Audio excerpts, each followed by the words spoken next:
What is up, guys? It's the Sound Alchemist, and today I'm here to talk to you about the free download that the Warhammer community has graced us with for the core rules for Warhammer 40,000 9th edition. This will be a very impromptu video. Very little editing will be in this. I'm not sure exactly how long it is, but I just want to go through the rules with you guys, kind of give you my thoughts. I'll ask you questions as I go on, and overall just to give me a quick summary of the core rules. In 8th edition, I did horrendous. I believe I didn't win any games at all this edition. Call it bad luck, call it, I don't know, call it a rude awakening, but in 9th edition, I really want to get better. I want to know the rules, I want to get good with my armies, and I think the issue is that I have too many armies that I'm playing, and I don't really get to understand the insides and outs, the tricks, the tactics for these armies, because I'm switching them so constantly. So with 9th edition, I'm going to try and focus a lot more on the Grey Knights, which is what I'm going to be playing my fan chapter lore. Or fan chapter, the 11th Legion, the Celestial Sons. So I'm going to be playing them as Grey Knights, and hopefully in this edition I can do better. If I win one game, I'm happy. But anyway, I've got the link down in the description, so you guys can go ahead and download these rules. So without further ado, let's dive in. So let's begin over on page 4. I'm skipping a few, but when it comes to unit coherency, things have indeed changed. You guys can read the overall paragraphs, but I'm just going to be talking about the bullet points for the most part. So, unit coherency has changed to being 2 inches horizontally and 5 inches vertically within models. Each model must be in a unit coherently with one another from their own unit, and while you have 6 or more models, each model must be in coherency with at least 2 more other models from their own unit. This is huge because it kind of hinders these big blobs of models, especially the orcs, because I know Gersh 1 just loves to string his orcs all across the battlefield, denying line of sight, denying deep strikes. And with this, no longer can you do that. You pretty much have to bunch up your orcs, and you're going to have a smaller footprint on the battlefield. I think this happened because of the blast templates. I think he's still in that mindset where I've got to spread out my unit as much as possible so I don't get decimated with these pie plates of doom. But pie plates are no longer a thing, and now unit coherency will be kind of pushing people towards the style of games such as Eggs of Sigmar, where you actually have like freaking unit trays to move your whole army. So maybe 40K is moving in that direction. Who knows? Next up we have the engagement range, and what this means is this represents the zone of threat that models present to the enemy. It's basically 1 inch horizontally and 5 inches vertically, and models cannot be set up within engagement range of enemy models. So this is just a fancier way of saying that if you're within 1 inch horizontally of a model, you're pretty much in close combat. Your models cannot be within 1 inch of any other enemy model unless you're in close combat, which we kind of knew this. Nothing big here. The whole measuring and pre-measuring thing is cleared up very concisely. You measure in inches, which it's always been. You always measure from the closest distance between bases or hulls, and hulls count as any part of a model that does not have a base. This typically applies to tanks, and you can measure distances whenever you want. If several units tied for the closest, the player then dissolves. The player then resolves the rule, selecting which they believe is closest. So nothing different here. I know sometimes with the whole line of sight, can I see a unit, can I not see a unit? Whenever you are measuring to like a tank, Sometimes it's like, okay, so is it the hull? This piece is sticking out a little bit more. Maybe I can hit the antenna.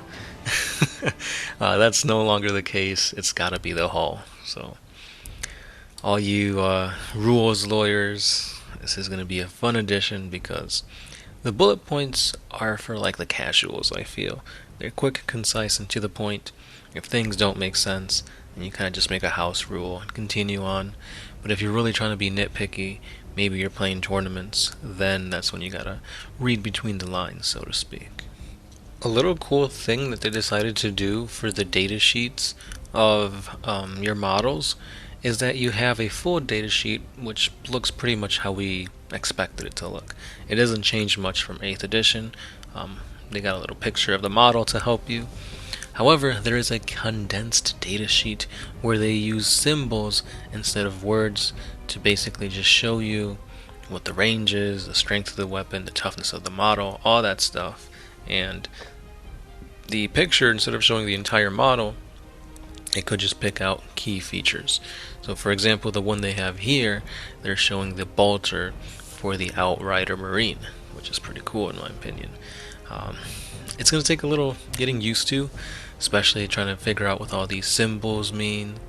But I, for one, I just like the full data sheet. I'm pretty sure we're going to see this in the new Warhammer 40K app that isn't released yet, but should be coming out soon. And I can't wait to see what awesomeness they have in there.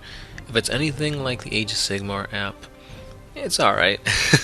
I mean, yeah, you get free like war scrolls and whatnot, but I don't think that's going to be the case for 40K.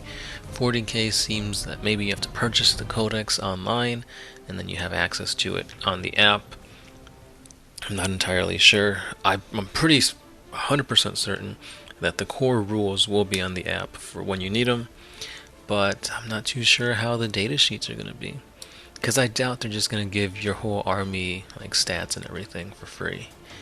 We'll just have to wait and see, but again, like, I'm highly intrigued to see what the app offers us. But anyway, moving on, we have modifying characteristics. This is big because from what I hear, a certain stat cannot go above +1 or a -1. So let's read on. It says that many rules modify the characteristics of models and weapons. All modifiers to a characteristic are cumulative. You must apply division modifiers before applying multiplication modifiers, and before applying addition and then subtraction modifiers. You round any fractions up, applying all modifiers, and if a rule instructs you to replace one characteristic with a specific value, you then change the relevant characteristics to the new value before applying your modifiers. It continues to say that regardless of the source, the strength, toughness, attacks, leadership of a model can never be modified below a 1. Which makes sense, because we've never seen like a model with 0 strength, 0 toughness, 0 attacks.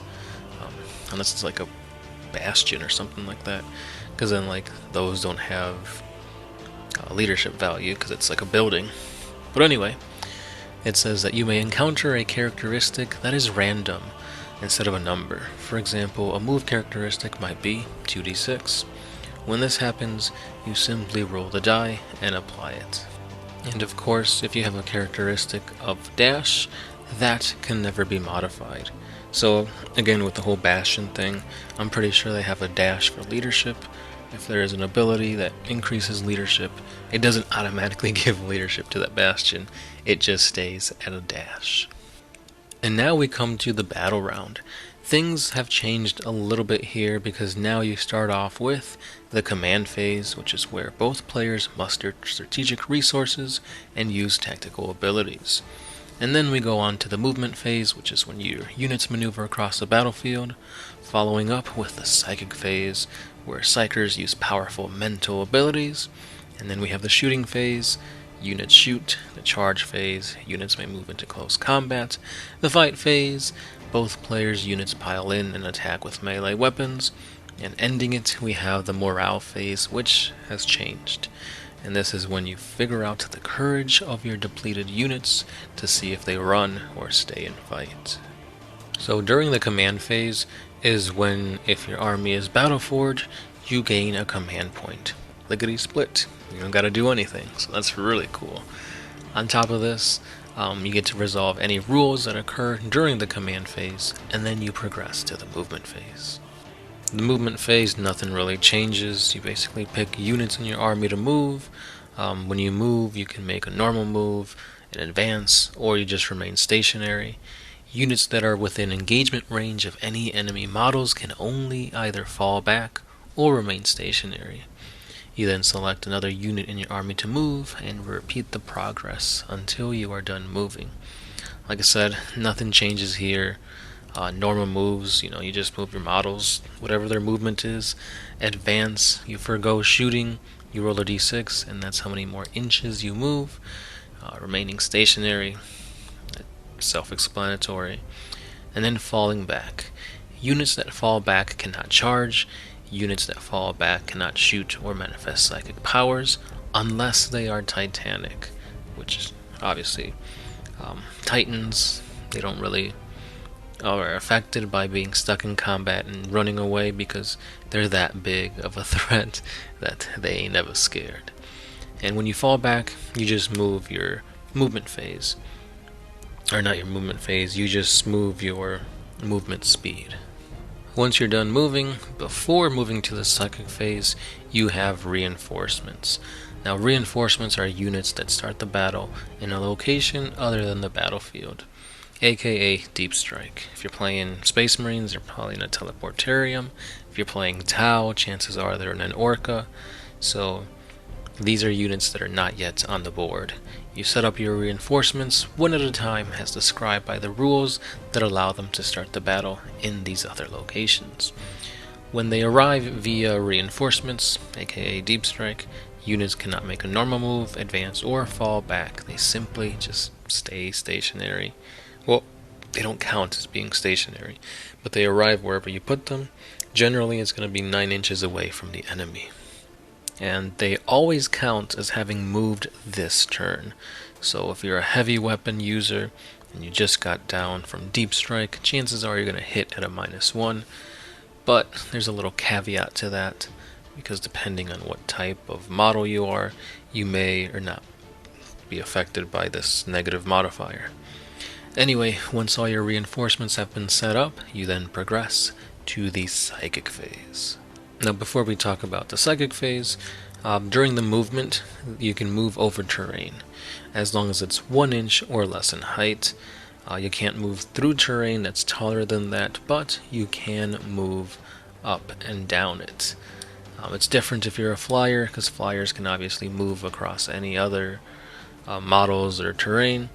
However, you cannot land on dangerous terrain or difficult terrain. And you ignore vertical distances as well when making a normal move, advance, or falling back. Transports are another thing that plays a part during the movement phase. Your transports have a capacity. You cannot put more units than the capacity of your transport. And units that start the battle embarked on a transport could potentially disembark. Now, if you are embarking in a friendly transport, every model needs to end their normal move, or advance, or falling back within 3 inches of it. A unit cannot embark a transport that is within engagement range of any enemy models. A unit cannot embark and disembark in the same phase, and units can't do anything or be affected in any way while they are embarked within a transport. It's basically their own little safe haven. Now, when it comes to disembarking, units that start their movement phase embarked in a transport can disembark. A unit must disembark before their transport moves, and disembarking units must be set up completely within 3 inches of their transport and not within the engagement range of any enemy models. Units that have disembarked count as having moved this turn. So, pretty self-explanatory, pretty standard. The other thing too is sometimes your transports get blown up. So what happens if that occurs? So if your transport is destroyed, you resolve its explode abilities if it has it. So usually on a roll of 6 it blows up, units embarked then take damage or not. Now if a unit embarked then must disembark if the transport is destroyed. So you roll a d6 for every model that disembarked, and on a 1, a model is destroyed. Doesn't matter how many wounds you have, that dude is out of commission. Units that have disembarked cannot charge or perform heroic interventions during the turn that they disembarked. Which makes sense, because they're still trying to catch their bearings, figure out, who's still alive in their squad, where they're at, where's the enemy coming from. So because of that, they're spending their whole turn to disembark. And now we talk about the psychic phase. It seems to be pretty standard. You can cast powers. Every psyker knows smite. If you manifest a psychic power, you have to do a psychic test to see if it goes off. Your opponent has a chance to deny the witch, as long as they're within 24 inches of the psyker with another psyker, and then you get to resolve your attack if it went off. The only thing that's a little bit interesting about this is that there are psychic abilities. I'm pretty sure these are going to be kind of like little stratagem thingies, where you can forego casting like smite or any other thing to do these abilities. Now, they don't mention it in the core rules, but we do know for sure that that's a thing. They started talking about it in the past articles, but again, something to keep in mind, especially if you're playing like Thousand Suns, Grey Knights, the Eldar. You're going to have a little bit more options at your disposal. Now, it's not all fun games if you're a psyker. You could potentially perils, and if you do, you suffer D3 mortal wounds. If your psyker dies because of these mortal wounds, even if you rolled high enough to use the ability, it doesn't go off. And not just that, but if the psyker is destroyed, every other unit within 6 inches also suffers D3 mortal wounds. So Perils of the Warp could be devastating if you're like castling up, or if like that's all the models you have, you could potentially wipe out your entire army. So it's a high risk, high reward type of thing. The shooting phase, everybody's favorite phase, am I right? It's pretty much unchanged. You select targets for all weapons before the attacks are resolved. If at least one model in the target unit must be visible to the attacking model and within range of the weapon so you can fire at it. If a unit targets multiple units, all attacks must be against one unit resolved first before resolving the attacks against the other. And if a unit shoots with multiple weapons, all attacks made with weapons that have the same profile must be resolved first before going on to the next. Same old, same old. Now, it's a little bit different because monsters and vehicles can shoot weapons even if they're within the range of enemy units' engagement turns, or engagement range. So monsters and vehicles can still shoot outside of combat if they're locked in combat. Monsters and vehicles can target other units, but they cannot resolve these attacks while any enemy models remain within their engagement range. And you get to subtract 1 from hit rolls made when monsters and vehicles shoot heavy weapons while any enemy units remain within their engagement range. So generally monsters and vehicles don't get this -1 hit when shooting if it's a heavy weapon, except when they're in close combat. That's when it applies. Now, of course, we all know there are various ranged weapon types out there, such as the assault weapons, which can be shot even if firing model's unit advanced.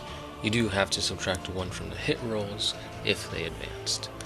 You've got the pistol, which can be fired even in close combat.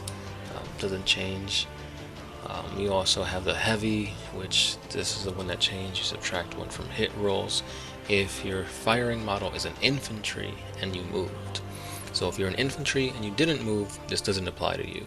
If you're an elite and you moved, you're good. As long as you're not an infantry who has moved, you don't suffer the -1 from wielding heavy weapons. Rapid fire, you get to double the number of attacks made if you're within half range of the weapon. Stays the same. You can still only just fire off 1 single grenade. Blast weapons did change, so you get a minimum of 3 attacks against units with 6 or more models. You always make the maximum number of attacks against units with 11 plus models, and you can never be used to attack units within the firing unit's engagement range. So if you're in close combat and you're like a vehicle and you have a blast weapon, unfortunately you can't fire your blast weapon into the enemy. The core rules continue to talk about making attacks, allocating wounds, mortal wounds, invuln saves. We all know that. So let's move on to the charge phase.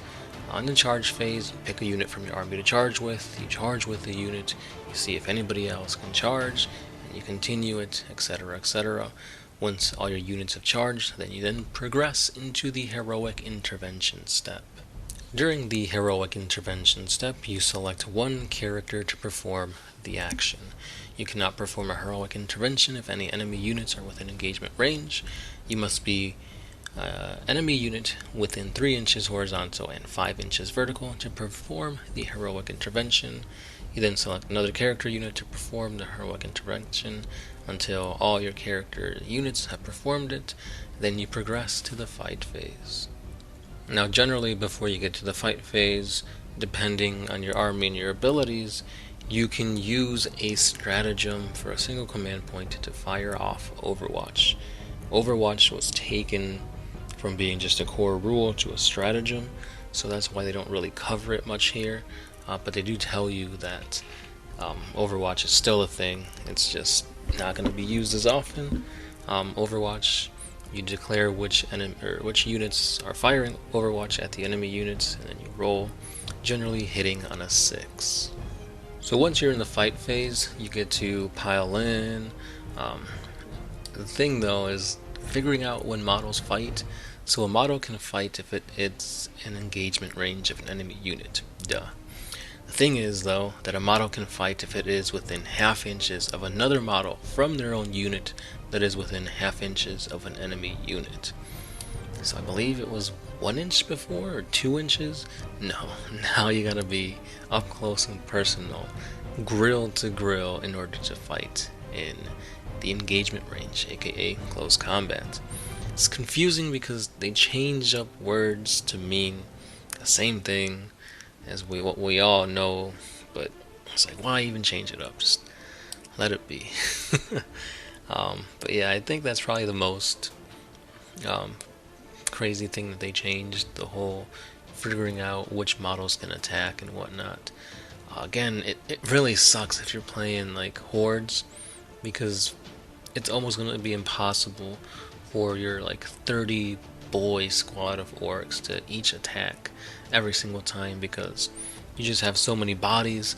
That's going to be really hard to have a half-inch space between your models and the enemy to make sure that they're all attacking. So it sucks. As much as this edition seems to be pushing towards like close combat armies, if you have a big close combat army, such as a high model count, then that's also going to be hindering you in the long run. And then of course we finish off with the morale test. So the morale test is when you roll a d6 and you add the number of models that were destroyed this turn. Any unmodified rolls of 1 always succeed, having no models fleeing, and if the morale test does exceed the unit's leadership, then a single model flees, and other models must then take combat attrition tests. This is different, so pay attention. Combat attrition tests. You roll 1d6 for each remaining model in the unit, and for a 1, an additional model flees. You subtract 1 from the combat attrition test if the unit is below half strength, making it much more devastating. Again, if you have a high number of models in a unit, this is brutal. Like, you could potentially lose the entire squad in a single round of the morale phase because they ran away. Once this is done, you begin to start taking unit coherency checks, which is when you remove models from your unit that are not there, that are not in coherency. Once all the coherency models have been removed, then the turn ends, and then it goes on to your opponents, redoing everything from the start. And that's pretty much the basics. I mean, a few things changed here and there, but until we actually get, people playing games, we won't know exactly how different Ninth Edition is from 8th Edition. Um, I know a few YouTubers, such as Tabletop Tactics, Mini Wargaming, they've already played some games and have actually put them out, or if they haven't, they will soon. So look forward to that. And I know Gersh1 and I will be playing our first 9th edition game pretty soon, so we'll see how that goes. We're actually going to be playing the mission they provide at the end of these basic core rules. I think one thing that they mention here is when using objective markers that it's got to be a what was it, 44mm base, I believe, as the objective, which I think that wasn't a thing. Yeah, 40mm round marker, because I know we used to use like dice, d20s, and those aren't exactly 40mm. So this is kind of giving everybody an equal playing field. So obviously you don't have like a freaking objective marker that's like 3 inches in diameter.